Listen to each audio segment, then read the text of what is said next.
Okay.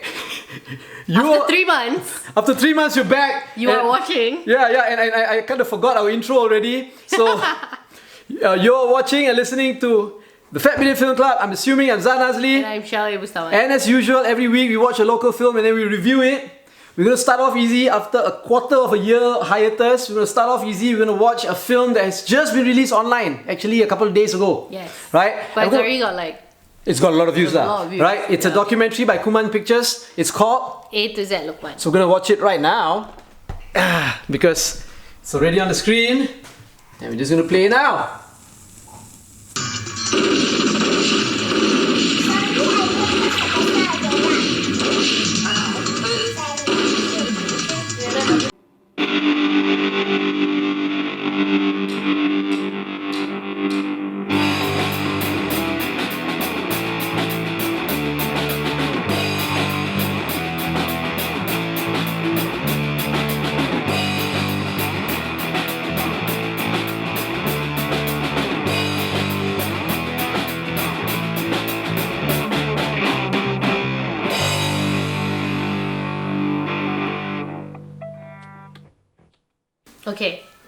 Okay, so we watched. First of all, we need to tell people why we've been gone for 3 months. we've been gone for how long? 3 months. 3 months. That's like a quarter of a year.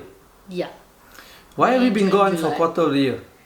Well, I can say we were quite busy. We were very busy. We were very busy. We were all over the place. Running some minister's YouTube channel. That kept us really busy. We're still going on tour to universities. Going on tour to university, yeah. So we're screening our documentary. Road to Radicalization. Road to Radicalization. And, that tour is still going on. Yeah. And Still going on all around Malaysia. There were a lot of other things that we were doing. Pregnant. That we can't talk about. Influenza. Yeah, making a baby in things. Influenza. Yes. It's not even out yet, by the way. Yeah, and a lot of work lah, a lot of work. A lot of work. But we never forgot the Fat Bidin Film Club. Actually, I forgot. No, we didn't forget. Remember? And then we wanted to do start like a Raya episode, and then we didn't. And we wanted to start again like a month ago, a month and a half ago. But there were no local films. Yes, there was also that. There was like this stretch of time when there were no local films. Yeah. So now in August there are 4 local films. But they're not in the cinemas yet. Yeah, so we're going to hit all of those. Yeah, and so you'll be seeing a lot more of us. So now that we're back from our hiatus, undeclared, unintentional hiatus, we're gonna start with something. We started with something easy, lah, right? Yes. So we watched. Wait, what is the name? A to Z Lokman. A to Z Lokman. So you guys know the director, right? Z Lokman. The latest film that we reviewed of Z Lokman is Mendide Bro. Which was not us. It was you and Aizil. Oh, it was me and Aizil. Yeah, it was me and Aizil. So I'll link it. You can watch the review. It was horrible. Look, people who are in the... If you follow Malaysian film, if you're a filmmaker and you're cinephile and you're Malaysian, you have to know Z Lokman. It's like P. Ramlee like that. You need to know P. Ramlee and you need to know Z Lokman. He's made like 60 dozens. A lot of films. It seems like volumes. Yeah, and TV dramas. Yeah. He has done lots of TV dramas since like the early 80s or maybe even 70s. 70s, until 60s, now. Late 60s. And he's like the king of ultra low budget. He says that films, low budget films have low risk. Which is like David Teo's philosophy lah. Yeah. So you guys know Ami Muhammad, who runs Fixie, the publisher, and also Kuman Pictures. And Kuman Pictures. Yeah. So this documentary is made under Kuman Pictures, but it's not made to be released in the cinemas. Yeah, it's for YouTube. So it's on YouTube, and he you did can it with watch Amin Hafizi and some other 1 or 2 other people, and they made it. They did it on a budget of 600 ringgit. They interviewed Z Lokman, and they got footage. And they got footage from all of his films and dramas and all that. Basically, that's it. And you can see in those footage, you can see a really, really, really young Faizal Hussein. Yes. Looks like a small boy. Like so jambu, you know? Yo. Yeah, if he had went into Star, my old school, ravished. Okay. Moving on. So anyway, his films are all very low budget, very tacky, B grade, very very B grade lah. But you can see, I don't know lah, for me lah, okay, because obviously most of these films were made before I was even born, right? I was already born. He was. I actually watched some of those films Okay. at the time it was released. So like when I was watching the documentary, the thing that really stood out was that you can see, because the documentary sort of has a progression of like when he first started all the way till like not really now, but kind of like significant points of his career lah, I would say. And then they show clips from these films, right? You can actually see the progression of his filmmaking from the clips of his film.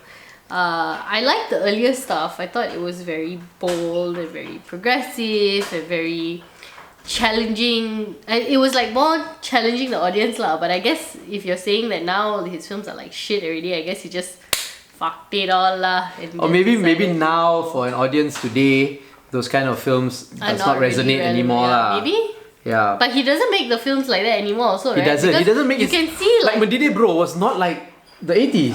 You can see like the second half of the footage that they show also is already, not to say slapstick, but it's already more very action paced and more less no need to think one lah. Yeah. It's just more visual and more like just giving you something to look at kind of thing. Yeah. So that was what I felt when I was watching this progression lah, and I thought, wow.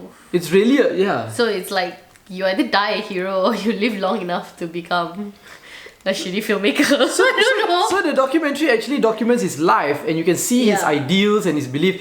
He is a true cinema or film lover lah. You can see that. For sure. He loves making films. It's his life and your leg rubbing against my leg is giving me thoughts that make me not able to concentrate on the review. It's a small space. That's how much distance we have between us. Yeah. For Muhammad and Moses. And you can't see what's happening there. Footsie. But it's okay, married. Carrying my baby. Anyway, you can see you can see him. The documentary, really, you can see his life. Yeah, you can see and him. You see interviewed him. Yeah, and his films, Sorry. right? And I don't know. In the 80s, his films were very personal. They seemed very good. It showed his personality. And what he really wanted to say. Yeah. It really felt like he had something. And there were a lot of like social commentary as well. It was funny, it was witty, it was hilarious. Filmmaking sense and like angle shots, all that, nothing there. But that's how I like film anyway. I don't care about shots. You know, I hate people who think too much about how they want to angle a shot and all that. Yeah. It's what is being said and what happens in the frame that's important. And that's story, and that's what the first half of his career was like, and it was funny. Right? It was fun. Funny, and it looked like he had a lot of fun making these films, even though it was ultra budget. Like when he was talking about it, that he had a lot of fun. And he remembers every single thing about his films. And the production process and everything. Yeah. It's nice, huh? I would recommend everybody to. I don't know if I want to say I would recommend people to watch a documentary, but after watching the documentary, I want to recommend people to go and watch all his old films. His old films, not the new ones. Maybe bro, it's lousy. Yeah. Yeah, but anyway. I also want to watch his old films now. Like the documentary, that if there's anything that you take away from the documentary, it's kind of that. You want to see all of his old films. So maybe Kuman should like get on screening some of those. Or Baglin Cinema or whichever. I used to watch these films in the 80s when I was growing up, and these films really were a lot of fun. One of my favourite films is Sikit Punya Gila. It's a nonsense film, but it's so much fun. You can watch it on YouTube because somebody... Him? No, right? No, it's not him. It's some Raja, the director was Raja. He's dead now. But it was so much fun, and it was nonsense. Somebody ripped it and it's on YouTube, so you can see it in parts on YouTube. But I have the DVD. Right? And in the 80s, they had all these fun movies like Ali Setan and all that. It was great. You know, I don't know where. So what basically, happened. what we're saying is the 80s were great for Malaysian cinema. Yeah. And then we don't know what happened. It wasn't now necessarily. You get like some good films, some good shows, and then a barrage of crap. And it wasn't necessarily great cinema. Yeah, it was just a good story. It was just good. It was that decade. It was like building a film identity for Malaysia.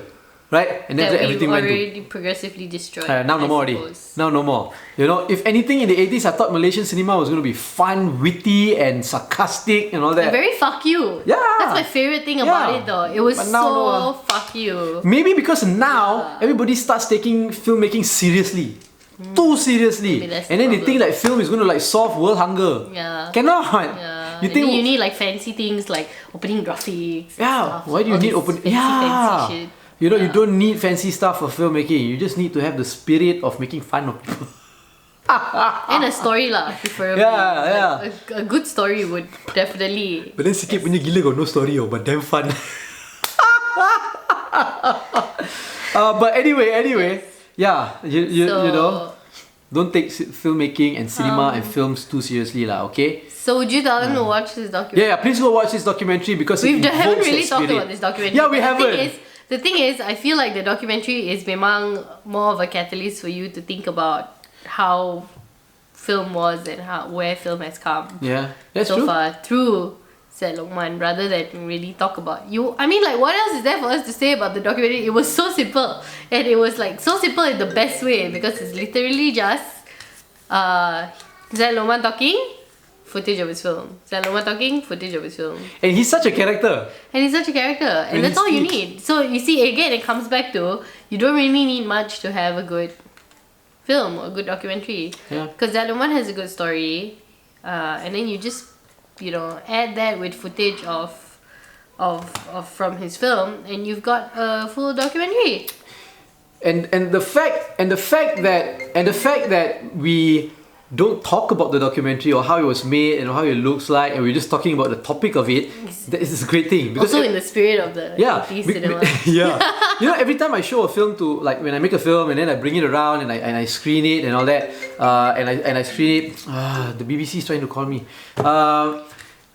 Life problems. Huh? Such life problems. Yeah, no, I'm supposed to do some live. Okay, and then. Well, anyway, every time I make a film and I screen it to the public, and then there's a Q&A with the audience and all that, every time they during the Q&A when we have a discussion and they talk about the issues of the film rather than the filmmaking process, I feel better.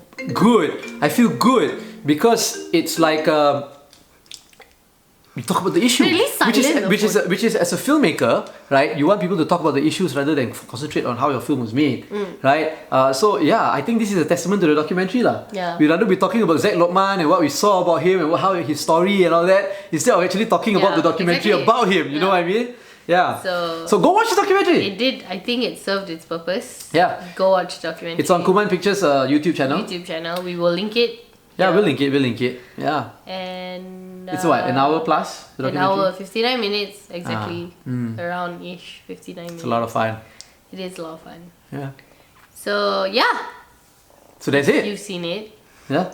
Go watch because it. you are like some indie elitist or whatever. If or you you're have seen part of it. the 700 people that have seen it so far. Let us know what you think. Yeah. Right? If Let us you know what you haven't think about seen Zaid it, then go Lokman. watch it and then let us know what you think. Yeah. If you saw Manidi Bro and you liked it and you disagree with Zan, also let him know what you think. I didn't see it, so I got nothing to say about it. Yeah. But we're back. So We as are back. usual, subscribe to our YouTube channel. Right? Thumbs up if you like the video, thumbs down if you hate it. But the main thing is share. Let people know about the review. If you've got any thoughts or ideas or opinions or whatever, you can always email us or comment or follow us on all our social media platforms at FatBidin or go to fatbidin.com to get everything.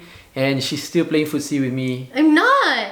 My Below. foot is just there. Yeah, and it moves in a certain way also, is it? No, it does Yeah. not. So yes. That's He's gotta it. go pick up the BBC. I gotta go call. pick up a call from the BBC. The missing Irish girl. But yeah. That's it all. You've been watching. You've been watching. Oh yeah, I forgot about it. See, 3 months hiatus, forget already. You've been watching and listening to the Fat Bidin Film Club. I'm assuming I'm Zan Nazli. And I'm Shal Mustawan. Hey, if you want to learn how to become an independent filmmaker or a filmmaker in general, I've got a book which I wrote with a buddy of mine.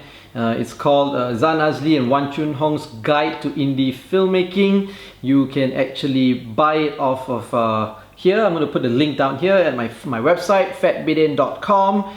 It's only a couple of ringgit. and it's really good because it has many different chapters, the process of filmmaking, and each chapter I interview a Malaysian filmmaker who gives advice and tips of from their experience. So yeah, yay, link is down here, yay.